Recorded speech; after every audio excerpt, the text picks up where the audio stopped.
10, 9, 8, 7, 6, 5, 4, 3.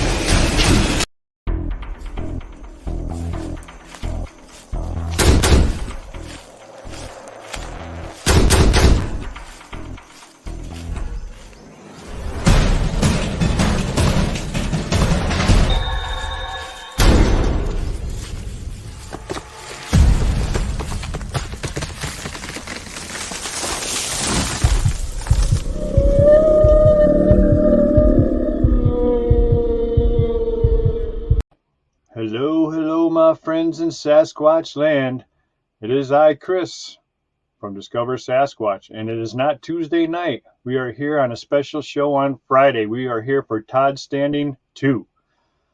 The other night, we were riddled with some echo issues in our sound, and we were riddled with some very nasty people in our chat comment section.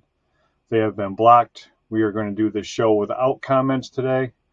And I just really don't understand. We're all human beings.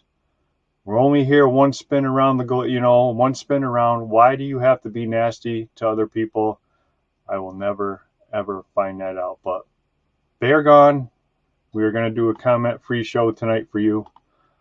So that's what we got going on tonight. And I'm very excited to have Todd back. I'm glad he agreed to do the show and come back on.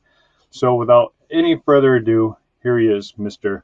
Todd Story. Hey, Chris. All right. Hello, how are you? I get lots of questions. You're talking about people that have negative things to say, and I get that a lot. How do I deal with it? And the truth is, I have so many positive people. I could never go through the hundreds of thousands of positive people that have awesome things to say. Why would I ever waste time with people that, I appreciate tough questions. But the hatred and the profanity, I have so many moderators on my YouTube channel and on my live shows that it's pretty minimal. People you understand you're not welcome if you're going to use profanity and get angry, and there's just so much positivity. There really is so much support and even intelligent, hard questions that I love to answer. That I don't have any trouble with it. It doesn't matter who you are. Gandhi had haters. Mother Teresa had haters. Everybody's going to have them. So, right. People need their like Survivor Man told me. People need their meds, and they should definitely take them. I just think people deserve better than that. They just lower themselves so bad, and I've never had that. I have 6 moderators, and they were all over the place the other night. These guys were it was bad. But we have no echo. No echo. I just got the text, so we are good to go for tonight. Mm-hmm. So awesome. All right. Well, we're gonna start it off again the way we did it the other night, and we all know that you started when you were a skeptic. We found that out the other night. You started us all a skeptic. But what made you choose Bigfoot? What made you become a skeptic of Bigfoot to begin with? I wanted to prove they didn't exist. So I was looking. I was studying biology at University of Alberta, and I was sure I could prove that there was no ecological niche for a species like this to survive within. So there was no space, so I was going to disprove that they just couldn't exist. There was no plane of survival to them to exist in. And I immediately found out very quickly there's plenty of room for them to exist. There's a tremendous space for more bears, more black bears, more grizzly bears. And then I started working with, not arguably, the greatest trackers in the whole world. The native people still are, always have been, and they all know the species exists. And it was hard for me to wrap my head around how these amazing people that are so brilliant, at such an elite level of wilderness knowledge and understanding, how they could be fooled. And the truth is they're not. And the truth is they know the truth. And it just took me a little while to come around. Well, it took the videos and it took a lot. But I know they exist. I'm not a believer. I don't like being called a believer. I know they exist. I've filmed them. I've shown people Sasquatch. They absolutely exist. And when people that have had sightings and are confused about what they've seen, I'm happy to talk to them because I know they exist. And bears don't throw rocks, and bears don't run on 2 legs and have wide shoulders and no snouts and no ears on the top of their head. You know what I mean? Like, it's like right now there's a video you saw, that new one I just put up with that photograph, and people are saying it's a bear, and I'm like, what? Like, there's no ears on the top of the head. The head's round. It's got two eye sockets and a space for a flat nose, a flat face. Like, it's so not a bear. I don't like to say this, but you really have to be pretty much incompetent to think that that could be a bear in any way, shape, or form. You might say it's a stump or a rock. You know, like, I don't mind those arguments, but a bear, like a bear with no ears and a rounded head, and it's not flat and no snout. It's really, wow. I don't know, you know, the level of, you know, we got to be patient and stuff, but sometimes the ignorance is just like, I just shake my head and go, I don't know what to tell you. If you think that's a bear, I've had people look at my footage, Chris, and go, it's just a bear. And I don't even, you know, like my clear Bigfoot photos, and your eyes go big and you go, nope, it's not even, like, it looks more gorilla-like than a bear. I'd have more respect to say it's a chimpanzee, but a bear, you know, do I look like a dog? You know, it's like I get confused, but patience. Right. I was more impressed with you guys going through that area than you heard the snap and the snap of that tree, and then you went back through there on the way back, and then you guys found the tree that wasn't snapped to begin with, and then that was awesome. Absolutely incredible. You know, the fact they were around us, following us, and then that tree break, like the power. You know what sucked? What really chaps me is we didn't hear it. That must have been like a gunshot. I've heard them make those breaks before. It literally sounds like a 357 gunshot. You know it's not a gunshot. The only reason you know it's not is because you hear snapping at the end of it, like it makes a snapping at the end, like like wood breaking. Otherwise, the snap is so powerful. And if anybody had ever seen that in real life, your mind would be absolutely blown away by the ridiculous power. That's why I'm almost a little on board. Like, I know they're incredibly powerful, and the things they do are absolutely astonishing. But I'm almost a little on board with the fact that, like, they could do stuff like bend things with their mind, because I don't understand how like a gorilla wouldn't have a quarter of the power to do those breaks. And I assess they're twice as strong as a gorilla, twice the size. That's not correct. The gauge that I'm seeing with the power that I've seen, it's really like it's 4 times the power of a gorilla, and that's obscene. The gorillas are monsters. They're so powerful. They're little beasts. You know, like, they would never know what a gorilla could deadlift, because he'd break the steel bar. I don't know if they could make steel strong enough. Literally, that's how powerful they are. Like, how much could a gorilla bend? They couldn't make a bar strong enough to hold the weight. They could literally bend the steel. So, and to say something is 4 times, even just saying twice as strong, I have to bite my tongue, because it's hard for people to believe that, but that's really the case. That's what we're really legitimately measuring in the things that they do. And it's another reason that people like you and I get so inspired to fight for this discovery, because it's going to be so amazing. As much as we think it's going to be incredible and amazing, it's going to be that much more. They always blow my mind. So I want to read that book, you know, the DK book about their anatomy and their habits and their hunting and their tracking, but it'll be more anthropological than primate, because they're so intelligent. They're hominids. So it's really, there's never been a hominid like this that's so gorilla, powerful, fast, upright, bipedal. That's the miracle of this discovery. I mean, if you like superheroes and stuff like that, a Sasquatch would whoop Wolverine's ass 6 times till Sunday. It'd be pathetic to fight, you know. And people love that superhero stuff. I say this because I have producers that make these movies, Planet of the Apes and all these, coming to me going, yeah, we should do something. I go, well, yeah, you definitely should, because Sasquatch are way cooler than the stuff you're writing. You know, they're just amazing, and they're so man-like, you know. So yeah, if people don't know how big a gorilla is, try and get to the the Brooklyn, what's the name of the music, oh my god, I just choked on that one. The zoo in Brooklyn, what's the name of it? They have a gorilla exhibit there anyways, and the male gorilla there, he is huge. He could snap your head off, and these guys are bigger than that. I mean, they're twice the size of them. Literally, a gorilla is they're only about 5 feet tall ish in the 5 foot range, but they're 400 pounds. They're just big mountains of muscle, right? And they have muscles in their head where they chew, with all the chewing that they have to do. Big distended abdomens for all the digestion, because they're vegetarians. So just incredible beings, super powerful. Well, here in Calgary, where I live and have lived, I've had a relationship with the silverback there until he passed away. So I go see the gorillas behind the scenes, and I work with the primatologist all the time. I did a gorilla, a Bigfoot versus gorilla video about a month ago that I love doing because I work with the primatologists, and gorilla primatologists are, I find they're that have the most similarities between, like Sasquatch seems to be like a half gorilla, half human, is in the way they survive and the things they do. But because they hunt and they're upright and bipedal like humans, and yet they have power, and their society and their structure seems to be built similar to gorillas with a male dominated uh, troop that they have. So, and I know if they ever saw, like, if I could ever, people always say you should get a gorilla out there. Well, that's impossible. It's ridiculous. It's never going to happen. But I know if a gorilla ever came out to Sasquatch habitat, they would embrace him. I just know it. Gorillas are so wild, and when you're around them, you see their mannerisms and their manner of thinking. It's so like a Sasquatch. It's so simple, yet it can be complex and highly intelligent, and it tremendously helps me move forward with the discovery process of Sasquatch. What would you feel safer around, a silverback or a Bigfoot?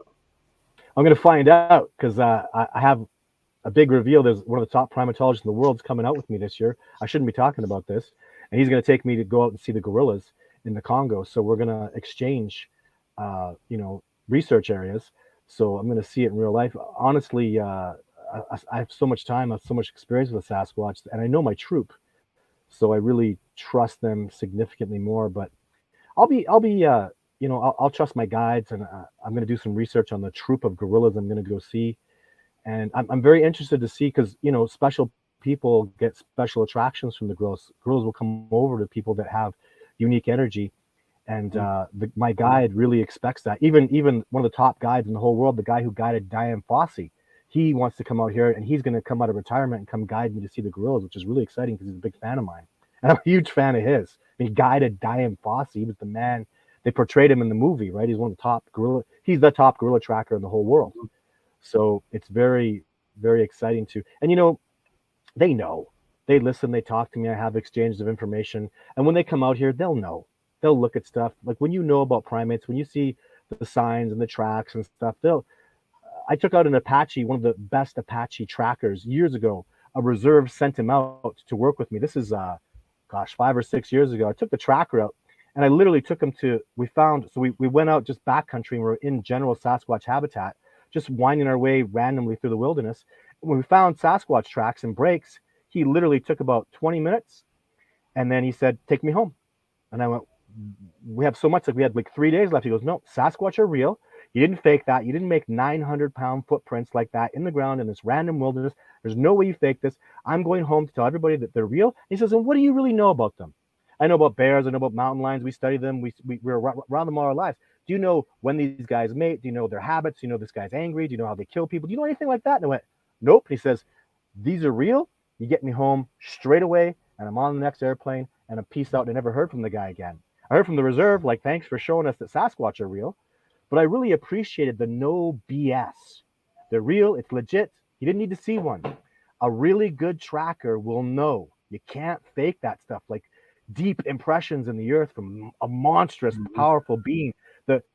Where literally you need a crane out there to make the spacing from 900-pound tracks in line, like the level of impossibility. And he was also kind of, let's go this way, let's go that way. So he kept the randomness alive, and he knew that those couldn't have been faked, middle of nowhere. That's what my expeditioners do.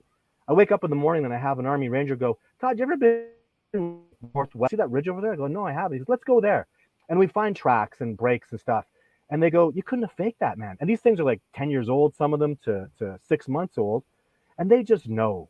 That's what the thing about me being so boots on the ground. There's no BS out here, guys. You can't fake this stuff. It's not possible. It's just the things that are going. You could be the biggest skeptic. I take out people that are so skeptical. They literally hear Sasquatch banging around and making wood knocking noise. And this one guy last year, he's like, "This is really, you don't have a guy out there like this. This is not a bird." I go, "Yeah." He goes, "It's really Bigfoot." And his dad was there going, "Man, I was convinced 2 days ago," And he's sitting there going, "I just can't believe this is legit. Like this, really a Sasquatch 100 yards over there, smashing on logs, busting trees over. Like nothing could be doing that. No man is out there doing it. It's so real. It just punches you."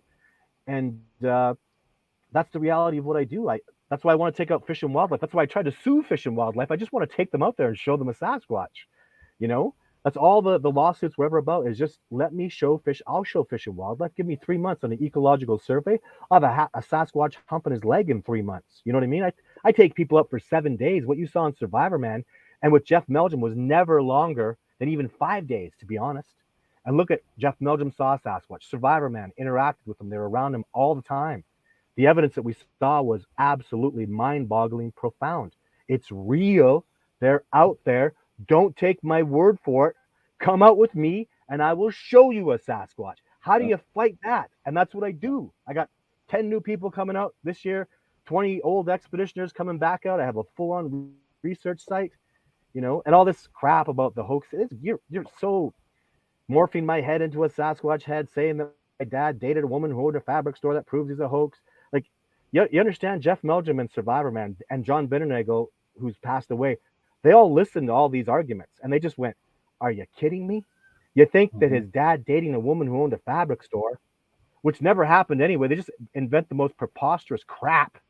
And they go, but I don't want to talk about it. He's a proven fraud. Not proven. Never will be proven. Proven real. And the more this discovery moves to its conclusion, I'll just be so vindicated at the end of the day. So everything I was always saying was always everything Jeff Meldrum's been saying about the morphology of the foot, the movement, the way they walk. I mean, the discovery has really moved along massively well, thanks to Jimmy Chilcott and his examination of the dermal ridges and stuff. I've seen those dermal ridges in handprints on my vehicle.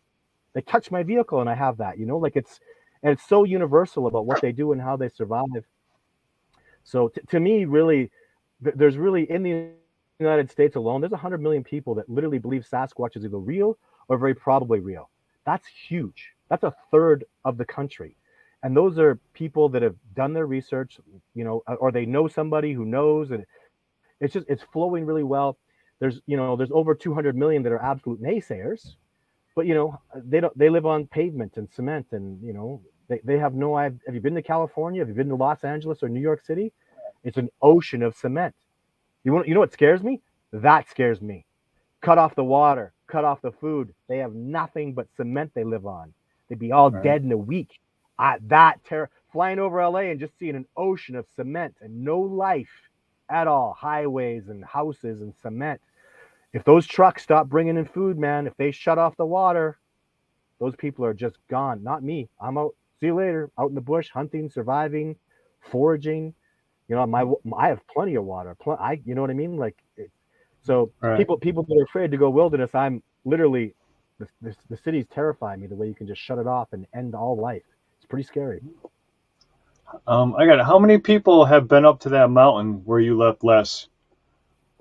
The Radium, the top of Radium? Oh, very few get up there. That's a hell death hike. I take people out there. I take them up a quarter of the way first year and let them go think about it. And then the toughest, baddest, like special forces, like even firefighters are so tough, the toughest dudes. And even last year, I took two kids out, a 24-year-old Kyle and a 30-year-old, and they couldn't make it up just because of snow. They were tough enough. They could have done it, but then the weather kicked their ass. They only got up halfway. So the answer to that is literally 6, 7 people have ever been up there, including me and Survivor Man. The last crew I took up last year, we literally went up there. We were like, we were in t-shirts and everything was cool. Luckily, we came down the mountain because there was a snowstorm. It literally went from, in Fahrenheit, it would have been like 70 degrees Celsius down to -20 and 3 feet of snow the next day. You risk your life going up there. If it snows like that, you can't come down. It's 80 degrees, you die. Like it's the stuff we do is hella dangerous, man. Very, very dangerous stuff. If it starts snowing and a snowstorm, you get your ass out of there or you're never going to leave. Helicopters can't get you up there and starve to death. So it's really, really dangerous. And, I've been up there 30 times. I was up there with Survivor Man on a crappy night. He literally told me this is the hardest night of my whole life. After all the Survivor stuff I've ever done, this is the worst. And I literally shrugged it off. I go, this isn't in my top 20, man. It gets bad up here. Top of the mountains up in Canada, steep ridges, horrible cliffs all over the place. But it's very holy ground. And, it is what it is. It's a good question because I've taken out probably 30 people into that area, maybe even 40, including like film crews come out there. You get camera guys that stay low. So into that particular area, about 40 people, but up to the top of the mountain, yeah, 7. So not many. Will they come down? Will the Sasquatch come to the base, or are they just permanently up there? There are times I go up there and I don't see anything to do with Sasquatch. So I'd say 50% of the time there's not a peep from Sasquatch. Whether they're there or not, they don't let me know. So it's really hit and miss, but it's part of the research, right? It's no different with gorillas, chimpanzees. Right. Even those odds are really high, but I only go up there at the most likely time to precipitate success. I won't go up there in July, August. Won't even touch it. Mid-September, not going to give it a try. So I take people up there where it's really the highest probability of success based on the ecology and what's going on. The berries are all picked. The Sasquatch have got all their abundance. They're going to start eating their elk, and that's when I get up there because they're fatter. They're ready for the long winter. And I've garnered. I really am 50-50. But if you got to spend days up there too. Last time we went up, the guys drank all their water on the way up. They had no water up there, and that's why they wanted to come down the next day. But again, it was fortuitous because we would have. I don't know if we ever would have made it down. Minus 23 feet of snow, man. And then the way it comes in is if it rains and then the rain freezes and it gets covered by snow, you're on literally, it's steep, it's cliffs, it's super steep, and it's got a sheet of ice covered in snow. Good luck. I've had to come down on that, cut up all my fingers and busted them. That's what made me fight Fish and Wildlife. I literally slid off the mountain. There was a big boulder at the end of the cliff that I grabbed onto. I was literally looking over the edge of the cliff. I pulled myself back up, just pumping with adrenaline, fingers all bloodied and messed up from trying to grab and stop myself. And I'm like, what the heck? This is not my job.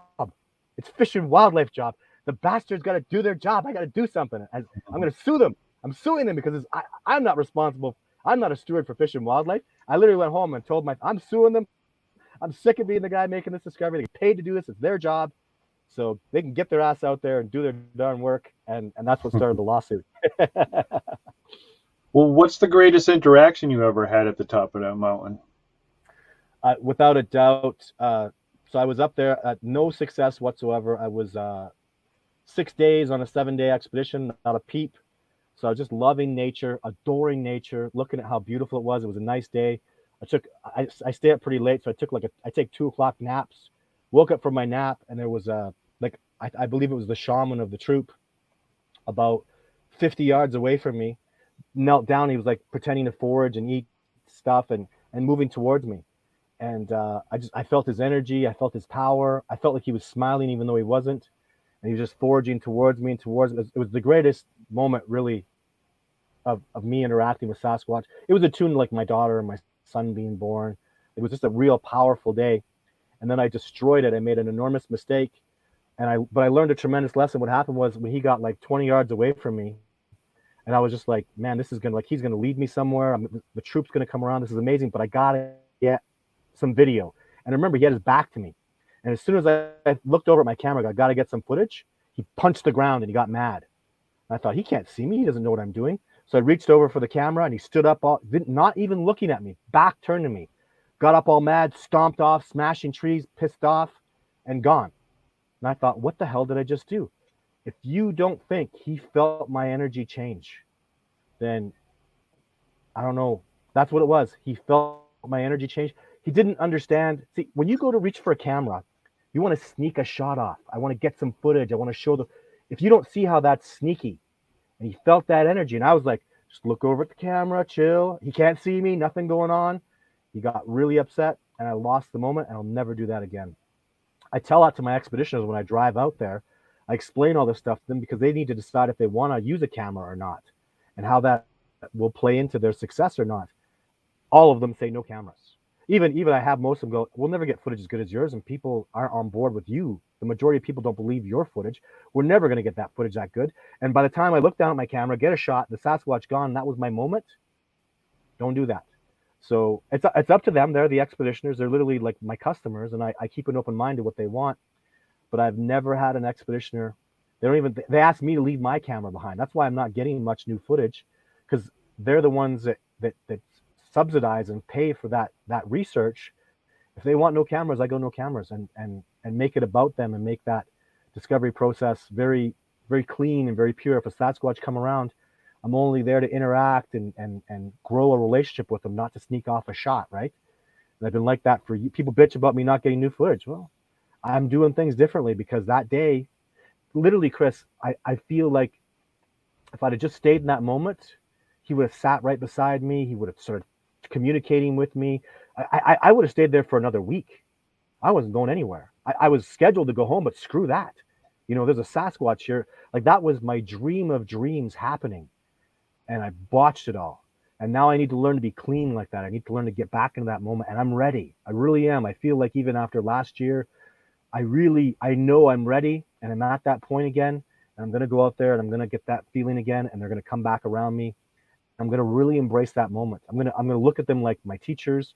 And I'm going to copy him and forge like he does. And I'm going to just smile like this. I'm going to be so happy. I'm going to feel my joy. And I'm just going to let my teachers show me and have that moment and, stay right there in it and bring this discovery to fruition by doing what I need to do. And I think a lot of people out there will understand what I'm talking about. I know you really understand. So it's my greatest moment with Sasquatch and my biggest mistake ever with Sasquatch. I feel like right now talking about it, I feel bad. I feel guilty. I feel like, damn, what a stupid thing to do. But it wasn't stupid. It was just ignorant, but powerful lesson, man. And I will not make that mistake again. No way. How do you teach people to channel their fear? Because obviously they're coming. They don't know. They've never had interactions with Sasquatch. They're coming out to learn from you. They get that first interaction, and they got a belly full of fear. They're real. Terrified. How do you teach these guys how to channel that out into what you're feeling and experiencing now? Yeah. There's not really what I can tell you. You can't really teach that. What I can tell you is you have no control. If the Sasquatch want you gone, they'll kill you. If you're on their home habitat, this is a peaceful group. They've never harmed me. They've never harmed anybody ever that I'm aware of, ever. So you have to have faith in that because you don't have control.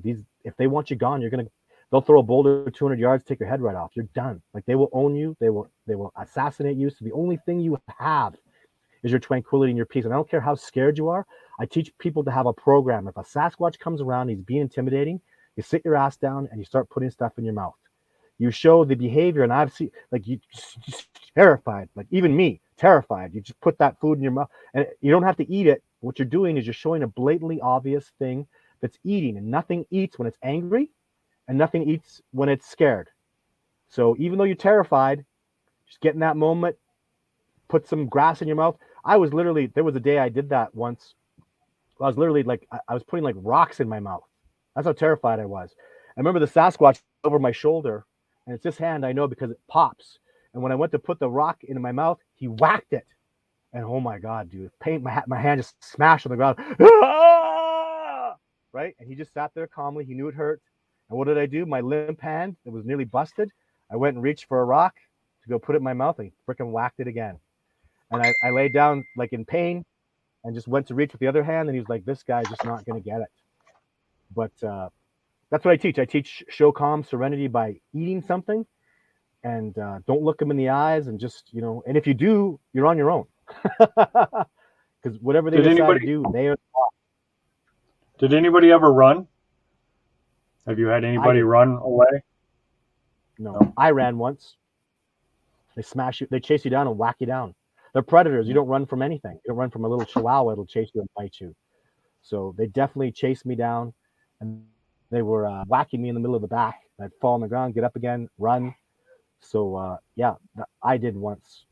It was what happened was I was trying to get particular footage of some of the smaller group individuals, and the big male came back, and man, he was angry. He was pissed off, and they literally surrounded me and let the big guy come in, and just because I had a bear banger and a knife and I was ready to fight, and he was like, "You do not show defensive position in my home." And he didn't stop showing that powerful aggression and that even that empathic energy I could feel from him. When I laid down on the ground, I dropped my bear banger, put my knife down, and I just submitted. And I just laid and I put my head flat, and I was like, and he was holding a boulder and smashing the ground.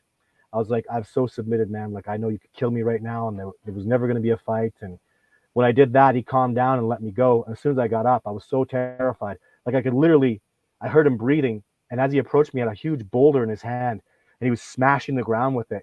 You can't imagine that power. There's nothing. Like a jackhammer, like he was bashing this rock on the earth and on the mountain, and the earth would shake. Like it was so scary, and I was terrified, and I never felt anything like that.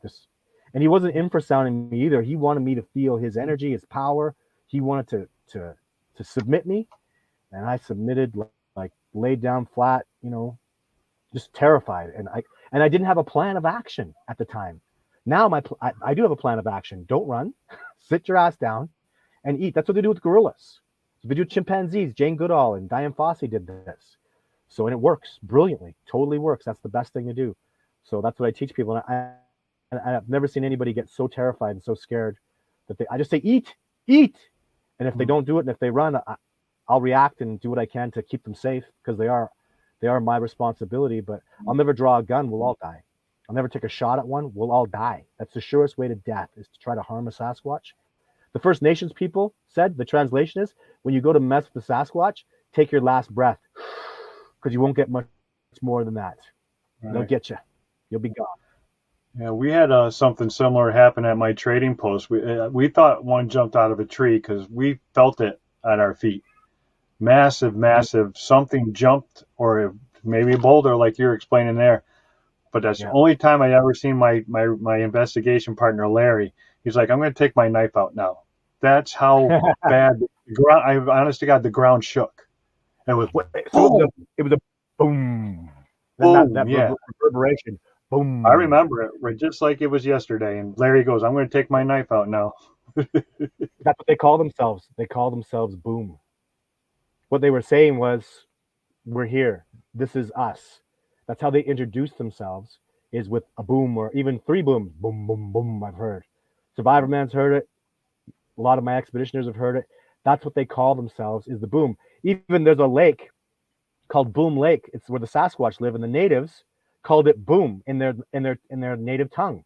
So they translated to Boom Lake, not understanding that boom means Sasquatch, right? So, and it's very, very clear to me now. I've had them introduce themselves to people, boom, and then make a sound to represent that person. So, that's so cool. And it should be powerful. It should be a powerful message when the ground reverberates like that. And I don't think a small Sasquatch can do that so well. I think you have to, in my experience, minimum 16-inch track. In fact, I've never seen a female do it. It's always a 16-inch plus male that's big, like 800 plus pounds. Never seen anything smaller than that do the booms. All the guys 15 inches and less, and that's females. Females are about a 15 and a half maximum size track. Never seen them do it. So got to be a beast to make that sound, and you better be respectful of it, because it's scary. It was. Yeah. I remember it. I was standing. I'm 210 pounds, and moved my feet. That's how bad it. And yeah, like I said, Larry goes, I got it on video. It's on one. I forgot what video. Larry's like, I'm going to take my knife out now. Did you just feel that? I'm like, oh yeah. We thought it jumped out of a tree, but that's pretty wild. When they're testing your metal too, that was not the right thing to do. They're testing you. It's always a test. Don't be twitchy. That's something I teach my if you hear a Sasquatch, you'll go, ah! Don't do that. Show serenity. Be calm. You hear a Sasquatch, look. You know what I mean? Don't be like a bird or flighty, or you got to show I know it's hard, but that's how they're testing you. They don't want to interact with people that are flighty and show that twitchy. You know what I'm saying? They want people to befriend that have a good, calm serenity. Pull a knife on them. I'll pull a gun when there's a Sasquatch around when I'm not sure it's a Sasquatch. So I pull out my gun, and they respect this. I pull out my gun and I go, "What is it? What is it?" The moment I'm sure it's a Sasquatch, holster, cover it up under my jacket. Done. It's a Sasquatch. And they've seen me do it 20 times. If there's a bear charging at me, I better have that thing cocked and loaded for bear. But as soon as and my experts have seen it 100 times, as soon as I know it's a Sasquatch, I holster that thing. This is what we're here for, ladies and gentlemen. We move forward now. That's a Sasquatch. Who's coming? Follow me. And that's what we do. So yeah, he didn't point it at him or nothing. It was in his backpack, and he just went and zipped it and took it out. It was like a machete. But he never approached him. Yeah. It was very, very awesome. Now you learn something new every day. This is why I do this. This is why I do these interviews, is to find out. Like, I would have never known the boom, and I experienced it and never would have known. Well, now you can go find the track. If you're a good tracker, go find the footprint. They want you to. They left that mark. It's their stamp, right? Even Right. you know, and then examine it, look at it, take pictures, have a reverence for it, get excited about it, because you need to express to them that you're there for them and that you understand, right? This is not, most people be like, what was that? And they don't care. You not only understand and you have it in your head, this is your Sasquatch.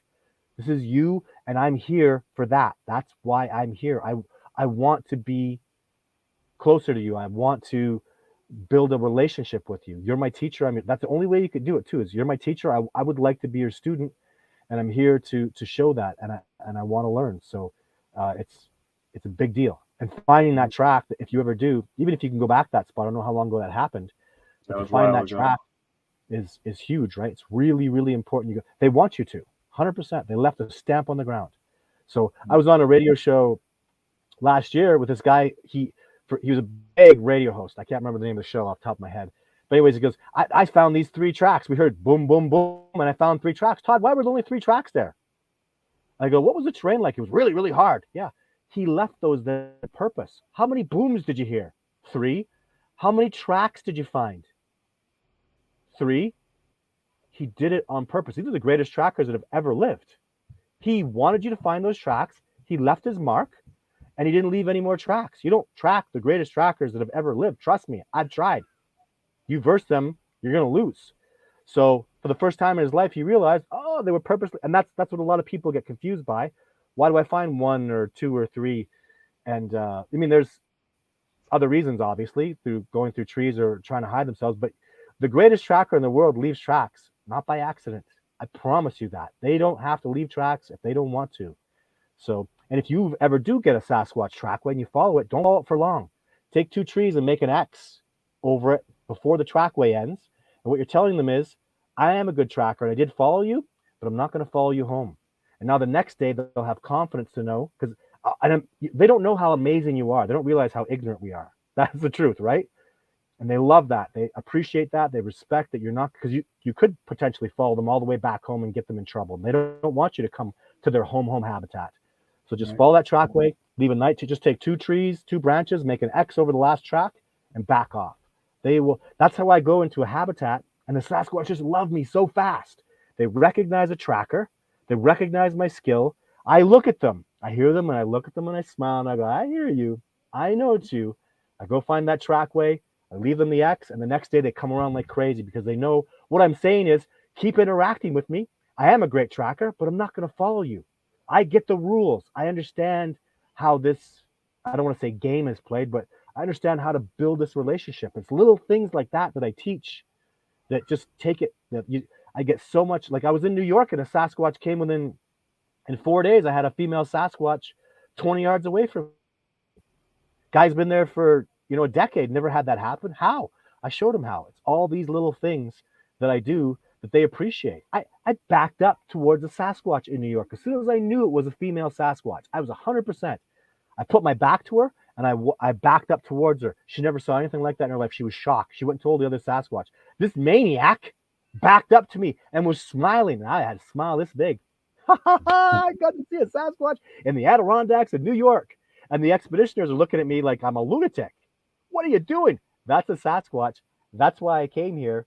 And I'm backing up to her. I would submit to her, gave her everything, and then just came around more and more. We had all this success, and that's why, because I'm doing things that they admire and respect. I'm showing them that and they get it. They understand. They feel it. They know I have Sasquatch energy. They get it all, and they recognize it, and they're excited to interact with somebody who's not, no disrespect, but not completely ignorant. They make a big, profound sound, and most people go, that's a funny bird sound, and the Sasquatch will go, he thinks that's a bird? People will walk past a tree break, they'll move right past it, a busted tree. They go in, they come back, and there's a busted tree, perfect tree break, right over the trail, and they'll go, gee, that's odd. And the Sasquatch are out there going, it's not odd, we're trying to communicate with you. I've seen people, literally hunters, push back all these breaks, and I go talk to them. I have my ghillie suit on, these hunters, and I go, did you notice that all that broken trees? They go, did you do that? I go, did you see some of those trees are like 3 inches thick? He go, yeah, I don't think a man could do that. So what do you think did it? Did you ever think about, can we go look on the ground? Because they'll leave a couple tracks just to make it so obvious. I go back there. I show the tracks, and the guy's like, "You did this. You put those tracks. Come on. I don't know what to tell you." You know, they were trying to communicate with you in so many ways. It's so obvious, and people just don't get it. They'll just walk right past it, and I could see how it's frustrating for them. Right. Yeah, it takes a lot of force to splinter a green wood. To splinter, Oh, I mean, that's just one, and it's splintered. You're not oh yeah. you're not twirling it and bending a green wood. You know how hard that is just for us to Oh try my and God. yeah. And they just What snap it. I never saw a tree break in California. I filmed the Sasquatch there, and I tried to do a tree break on a little tree. Those trees are damn rubber. You can make figure eights with them. Hmm. So, it seemed kind of logical. I kept my eye open but the trees are so rubbery from the heat there that, yeah, I still had tremendous success because I stood on the shoulders of other native people who took me out there. And the Sasquatch love those native people. They couldn't stand me. Oh, I'll never go back there. I think the male will probably kill me if I ever go back there.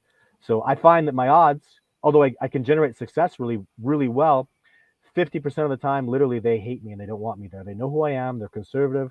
They don't want that exposure. They want nothing to do with me. And how that's not different than people. Some people will shoot you on their property. Some people will give you an apple off their tree. So it's just that way. And, and their experiences too, right? Did people shoot at them? Did a man shoot his dad or something?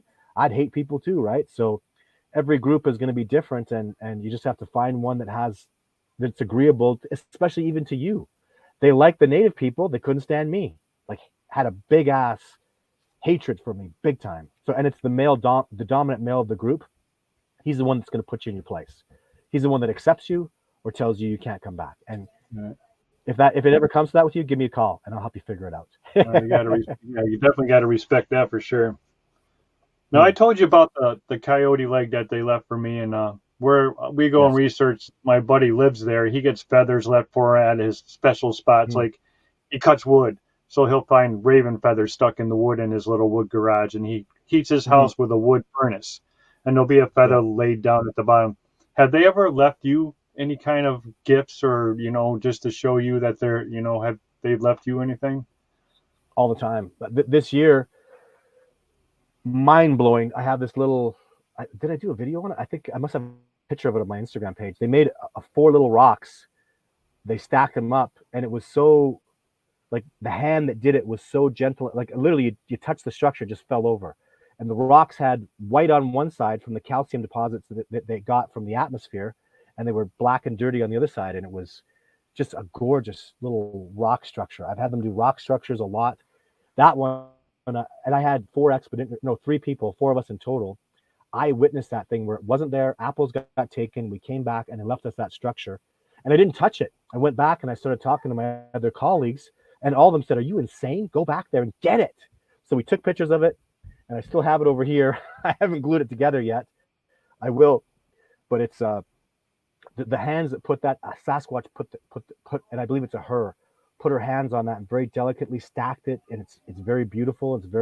The snow would have knocked it over. That's why the expedition was like, "Go get it, man. What are you thinking?" Because it won't be there. It'll just get washed away in the snow. 3 feet of snow, and then it melts. It'll be gone. So I brought it home and kept it. And when I did that, I knew too. When I took it, I was like, "Yeah, they want me to take this." So lots of rock structures. I've seen a crown they made of branches, and they put berries in it. It was the day I learned to eat a particular berry. They were excited. I was excited about it, and they felt that excitement. So up the trail, they had a ring of branches, and they picked a whole bunch of berries, and I ate them. So it was like, do you see the significance of that? They're literally in your head. Like, they know, they just know. They're watching, and they know. And I really hope people can start learning about that that ability to communicate. My little girl, I went to Mississippi this year, and I really had a wonderful experience at the Natchez Sasquatch Festival. So she's sitting beside me. She can't read. She's 3. And I'm looking at the pictures, and I'm smiling about their funny comments. And she goes, "Daddy, I want to go to Mississippi. I want to go see Gus." She doesn't know Gus's name. How does she know? I'm reading. There's no pictures. How does she know I'm thinking about Mississippi and talking about Gus? That little girl's connected to me, like bonded to my heart. And she does that stuff all the time.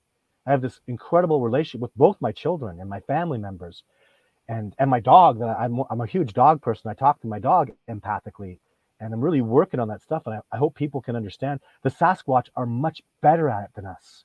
They do nothing. I think that's the primary mode of communication between the family members is through telepathy. That's powerful, man. Like what we can learn from these guys. And then the spiritual connection, they feel the energy from the trees and the mushrooms and the plants and the animals. They feel all that. It's a different way to perceive the world, and it's magnificent, dude. When you can understand this tree is like, I've touched a tree once, and I remember seeing like the bears that have walked past it and the bison, like hundreds of years of animals that have walked past this trail. I could feel it. And then I had a premonition I was going to walk past it with my son one day. I didn't even know I was going to have a son. I'm like, what the hell? And I did. I know that I made that premonition happen, but to feel that energy from trees are living beings, guys. They're wise and they're calm and they're serenity. You ever having a day where you're like crazy, just go touch a tree, get around nature and feel their patience and their serenity, and it'll feed you and it'll calm you down. Like in nature is the survival of the whole world. People that have anxiety and all these mental problems, it's because they're designed to be wild. You know, you can't, 90% of animals cannot be domesticated. You can't domesticate a moose or a zebra. You don't ride zebras around. You can't. They're crazy wild. And the people that are having these problems, you're just wild. You're just so awesome. And they medicate you and they poison you. It breaks my heart. I've met all these people like natives that are like that. They're like, you're not meant to be domesticated, dude. And it just kills me that, you know, pill them up and drug them up and dose them up and don't connect them. I take people like that, I go put them in nature and they just get freed. They walk around barefoot and they're like, wow, I hear things. That's because you're so damn gifted, you know? And your gift doesn't work around cement and electrical magnetical fields and light and all the crap. It damages you. Put a moose there, they'll lose their shit. They'll die. They'll go insane. You can't coop these beings up. Don't you admire that? They have to be free. I admire people that have to be free. I admire you crazy lunatics that think you're something. There's nothing wrong with you. Even hunters that have that desire to hunt and they have that thirst for blood. You mean like a wolf? You mean like a bear? Right? And we tell people that's wrong and we domesticate them and beat them down. And, you know, it's very confusing. We are not designed. Some people are, though. Some people are very domesticated. Some people are just sheep and they love their domestication and they embrace it. Other people's aren't. We have to respect, like you were saying, hey, we're all just people and we're different. And, you know, if that wildness comes back in a generation or a person, get them out in nature. And I recognize it right away. I feel it in people. I've dozens of times. A UFC fighter, I was like, dude, stop doing those drugs. Get your ass out in the nature. And he did. And he feels so much better. He's like, oh my God, I was just born wild. Yeah, you were. And it's a beautiful gift. And the Sasquatch are like that. We could never, that's why we've never made this discovery, because we literally have nothing to offer them, Chris. What the hell are you going to give them? They are terrified of technology. It's made us insane. It's domesticated us. They won't touch it, you know?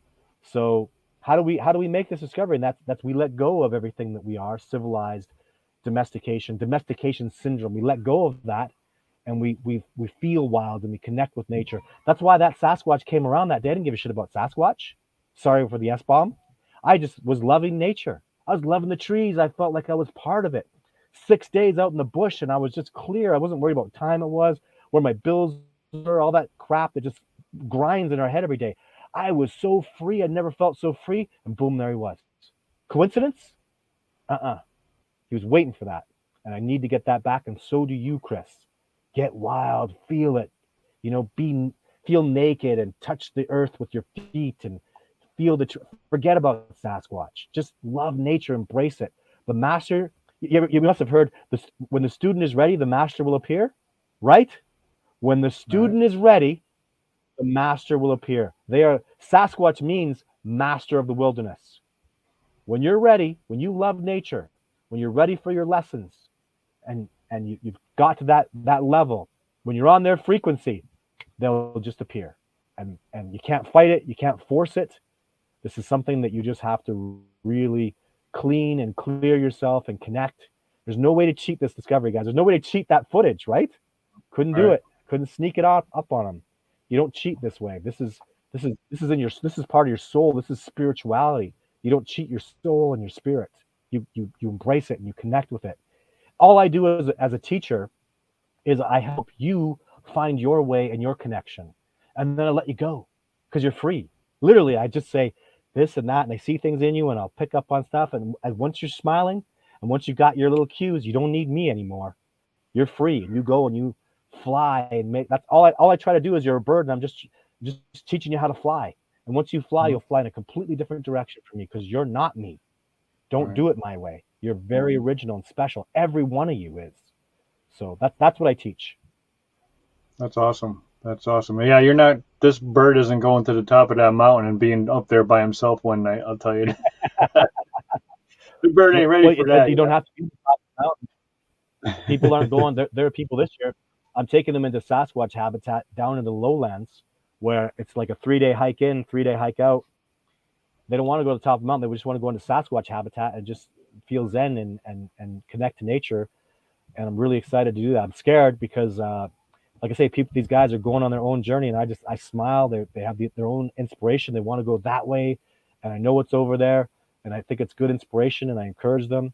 But I'm scared, because it's dangerous too. It's very dangerous, and I'm no one's ever been injured on my expeditions or hurt, and that would be a good way to destroy all the research. If someone gets hurt and injured badly, it's man, the bears are out there, and they're hunters, and they're killers, and the mountain lions are out there. And you screw up and feed a wolf, and you're dead meat. The pack will tear you apart, right? So that's what I teach is the rest of nature, how to make sure you're safe. And once I'm like the guys going out, they've been out with me for years and years. They're so well trained, and they've gone on their own journeys. They're really, really ready, and it still scares me. But they do. Todd, you did this, and they're going out in pairs. Like, Todd, you did this all by yourself, without guns, without the knowledge you have now. So I'm the general that was boots on the ground long before my boys ever went out. And they're not going to do it my way. They're going to do it smart. And they're going to be much safer because I came way too close to death way too many times. And it doesn't have to be that way. That was the wrong way. It was the slow way. That lesson was learned, and we don't need to make those mistakes anymore. I already made all those mistakes. Do you find the forest turns off when they're around, like all other wildlife is gone while they're present? Have you ever noticed that? Yes, like but I wouldn't say it turns off. It's the respect comes in because the king has arrived, kind of thing, right? They all feel that energy. Like we literally, I can't tell you how many times, like the birds are chirping and singing, everything's wild and beautiful, everybody's smiling, and silence. And I go, they're here. They go, what do you mean? Oh, those birds didn't just shut up for no reason. They're here. And the birds are like, big boys are in town. The squirrels, shut up. Whoa, it's a Sasquatch because the energy they project is powerful. It's so powerful. So absolutely, it's just the awe of the energy though. Literally, you could feel them like so much. I could go on for hours about just that how they project things and how they just. I have such a reverence for these beings, for this species. Such a reverence for them that it really inspires me. The more you learn about them, Chris, the more you'll be inspired, and the more you'll fall in love with this discovery process, and you'll stop caring about who cares about the haters. You have my sympathy. You're angry. What the hell are you so angry about? It's ridiculous, and that anger eats you up. Believe me, I'm a very happy man, really happy dude. Like I have everything. People are like, how much money you have? Oh, I'm so rich, and maybe I do have a crappy truck, and I do have financial concerns, but I'm so rich, I'm so wealthy, the stuff I have money can't buy. The beauty, the relationships, the people that would die for me now, the cooperation that I have, the children that I have growing, and they're so powerful. They're little icons, and there's a new generation coming, and my children are a part of that generation, and it's amazing. It's beautiful because we're coming back to nature and back to that embracing. And you think Todd Standing shook up the world? You wait till my children come, because they haven't been. I don't tell them can't, and I don't say no. You can, and they jump, and I say higher. So you could do better, right? I'll have to hook him up with my little 3-year-old grandson because he's already hooked on Sasquatch. Watches all the shows. Yeah, 3-year-old daughter. Well, I keep my daughter away from Sasquatch stuff. She's a nature boy. I see her. She gets down low and she's feeling the earth's energy. She's got her hands out. Something special is going on. She's like, "Oh, Daddy, I feel something here." And I'm like, "You got it, baby girl. You roll with it." My son's an excellent tracker. So, and yeah, I really embrace that. I don't want them to be, I prefer they not do Sasquatch. So they'll love nature and they'll love wilderness and connect to it. But, I hope they have other passions, wolves, deer, elk, I don't know. Even biology is wonderful. I love biology, right? To excel at that. My son loves genetics. So my daughter's like this incredible athlete. She's a beast. So I'll just embrace that stuff. And I don't want them to do Bigfoot though. I don't want them to be Right. Bigfoot researchers. Even if the species gets discovered, and I don't feel they will. This is Daddy did this, and they'll always be proud of what I accomplished. But they have a different path, and I honor that. Everybody says a body will be the end. The body to science will be the end. Do you think that's true? There's been bodies already. There's been DNA. We have there's a gibbon called the Skywalker gibbon. They just proved it exists based on DNA. There's no specimen because there's such a small population of them. And we have the tracks, we have the witness accounts, we have the DNA. Why can't we just accept this species as real based on the precedent set by the Skywalker gibbon? So, and I'm really, you know what, Chris, I'm done with, if science wants to be, because kiss my ass. Believe me, when I told you those 100 million people, those are my people, those 100 million people. You love or hate what I do right now. When I come back with the footage, and that's what's going to happen, the Sasquatch are going to allow me to get the footage. They've done it before. I'm ready for it because I'll get footage so amazing, so profound, so undeniably true. I'll have 100 million people in the United States alone that'll be like, I'm in. And that 100 million and another 100 million throughout the rest of the world, that's 200 million people. I will never be able to, you know what I mean? Teach all them individually. So that'll be enough. I'm not, some people will never get over it. Some people could have a Sasquatch dry hump their leg and they would say it's a bear. So it's not my job to people that are so domesticated that they just can't understand. And then even when the discovery comes, they'll be like, I knew it the whole time. You know how it is. Oh, who cares? Right. It's just Bigfoot. But it's not just Bigfoot. There's never been a discovery of this magnitude ever in the existence of this planet.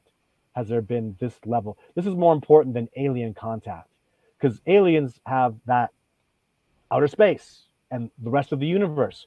And the Sasquatch are right here at home, teaching us about our own planet, how to find equilibrium and love it and save nature, save the earth. I hear people talk about the earth's done. Let's just find a new planet. No, what are you talking? There's no planet like Earth. This is a magnificent, beautiful place. We can fix it. We can. Nature can help us. In nature is the survival of the whole world. That's the answer. COVID is nature bumping back. You think you could just get all tight like that? You think that nature is going to allow us to get all crowded and get all tight and be up? Nuh-uh. That's what viruses do, man. Nature is bumping back, and it's not going to stop. It'll keep bumping until we get our ducks in a row. Nature will get you. It'll come for you. COVID's nothing compared to what nature's capable of. So you must know that. A virus is nature, right? Yeah. Even if they cooked it up in a lab, I don't care. It's still, they cooked up nature. They genetically made something from nature, and nature does this. Nature creates viruses to kick your ass. You better be tough. Even we don't have survival of the fittest. We might now. Are you unhealthy? Then COVID's going to get you. Be healthy. Right. Nobody's saying that. Hey, lose some weight, get some exercise, eat some healthy food, take your vitamins. COVID doesn't kill healthy people, does it? Right. Get rid of them cigarettes. Get rid of the booze. Right. Get rid of all of that junk. Right. Get a shot? What? No. Get a treadmill. Go for a walk. Mm-hmm. Eat some good food. Stop eating freaking Doritos and Coke. You can't survive on that. That would kill me. So COVID's going to get you. Mm-hmm. Survival of the fittest isn't around anymore, is it? Uh-oh. Watch out, man. Nature's going to bump back. So that's all I have to say about that. Well, hey, makes sense. It does make sense. All right. Well, we're at our hour. I think we're at our hour. Yep. You got anything you want to? I got a question. One more question. Now, you invited me out there later on this year. Yes. What have you got? Do you have a plan, or am I just to come out and then just go with it? Oh, I start with a plan and it just evolves. Remember that my teachers teach. So my plan is to get out there, have a good first expedition in June, reassess, second expedition of June, reassess, reassess. So literally my expedition is you'll get reports if you're coming on expedition this year. You'll get a June report, second June report. You'll break down what's happening, the successes, where we're going, why we're going in certain places. Change on expedition. You're 3 days into it. Every single time when I'm 3 days in, all the planning I do, it all changes. 3 days in, are we getting success or not? What limit do we have to push? Where do we have to go? What's your inspiration, Chris? I do that all the time. I literally be like, man, I tried everything. 4 or 5 days into a 7-day expedition, I got nothing. And then a lady's like, you know what? I want to go over there. What's this? We go over there, and boom. So that's also the point of it, is I don't take out people that aren't going to help me grow. And if I cooperate, we're twice as powerful. You must understand that. If we have a 400-pound boulder, I can't move it, but you and I and one more expeditioner can, right? If we go out and fight each other and I'll try to move it in different directions, it's not going anywhere. The power of cooperation is what happens. And I really know that if you're destined to come out here, I'm not calling you. The Sasquatch will call you. The Sasquatch will get you out here. That's predestined. I'm literally a conduit to what the Sasquatch are. All these people that have been, like Jeff Meldrum, oh my God, he's been Sasquatches. He went out and saw a Sasquatch in 3 days because that guy is obsessed with, in a loving, beautiful way, with the discovery of Sasquatch. It was incredible how 3 freaking days and he sees the Sasquatch showed them to him. All I was that conduit for him, for the Sasquatch to do that. They've been trying to get him to do that forever. It took me to get that inspiration, to get him out there, to get that success. And it's like that with every single person. They call to you. It's their inspiration. They're my teachers. When you're ready, you'll find a way to come out here. You'll get your way. You'll figure it out. And maybe it's not me. Maybe it's something else. But if that's your inspiration, if you think it's Todd Standing that's going to be that conduit that I need, then let's give it a go. And no promises. You know, I had 2 expeditions last year that produced virtually nothing. We always go look at the tracks and the breaks and investigate other sightings that people have had. But, you know, we had extremely minimal success on 2 expeditions. And they were wonderful people, and it hurt my heart. They're coming back. But, you know, they loved it. They had a great time. They learned about berries and animals and saw bears and, you know, all the cool stuff, that beautiful, gorgeous terrain. They found great serenity in their heart. They reset. I have people that have traveled all over the world, Egypt, Japan, Australia, and they come out here and they go, this is the greatest vacation I ever had. I understand now. I get it. It's the berries, it's the nature, it's the connection, it's that serenity. You won't get that anywhere else. And healthy, good food and passion and love all around you. And it's, I have wives that didn't want their husband to come out. And now every year they insist because my husband comes back healthy. He's a better man. He's freer. He's kinder. He's serenity. I don't know what you're doing, Todd, but keep it up. And I do, right? Hell, they save up extra money. My husband got to go on his expedition, you know? So that's the wonder of just being a conduit to connect people to nature, and through nature is Sasquatch. So, yeah, that's what everybody tells me everywhere I've gone in the last 7 years. Well, you know, I can't promise you that something's going to happen. I said, well, you know what? I'm going to tell you right now, something's going to happen because every time I go somewhere, it happens. Everywhere I go. It is. It's not up to. Yeah, I'm excited. I'll always be excited. I go out there to get immense success, and I know it in my heart, you know. But sometimes I attempt success, and other times I get success, and there's nothing in between, right?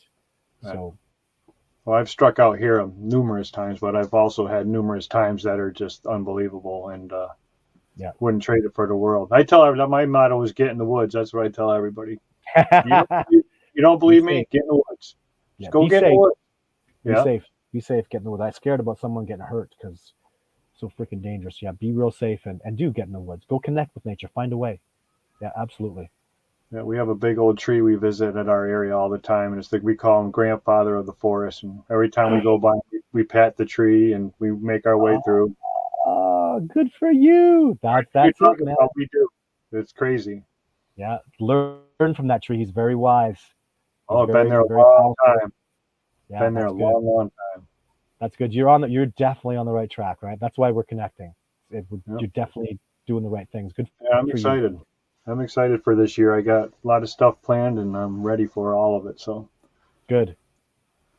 All right, my friend. Well, I appreciate you guys you coming on. See, this was much better than the other night because I'm trying to read my notebook the other night, and I'm just like, tonight it was just a conversation. I like it better this way.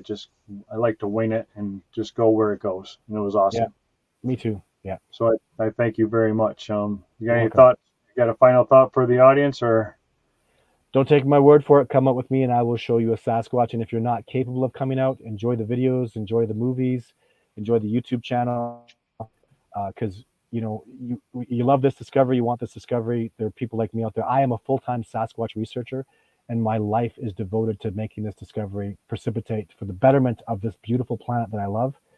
And enjoy. If it's entertaining to you, great. And if you want more, get more. You can't afford to come out, don't camp me.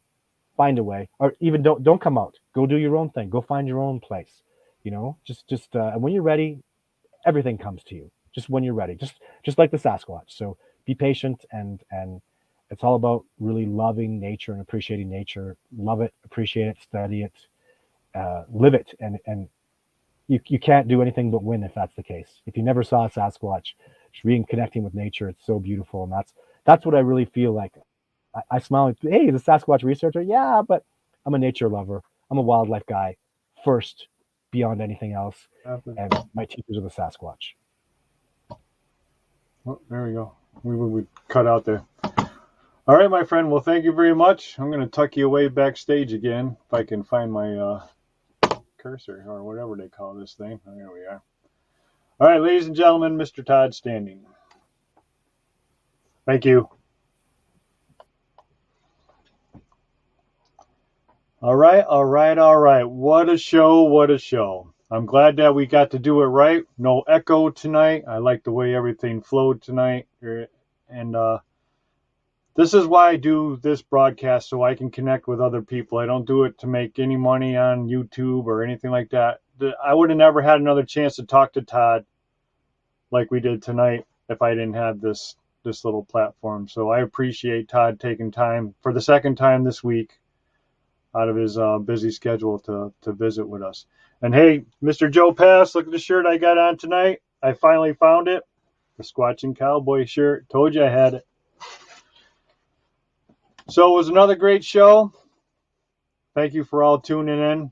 And as Larry says, get in the woods, people.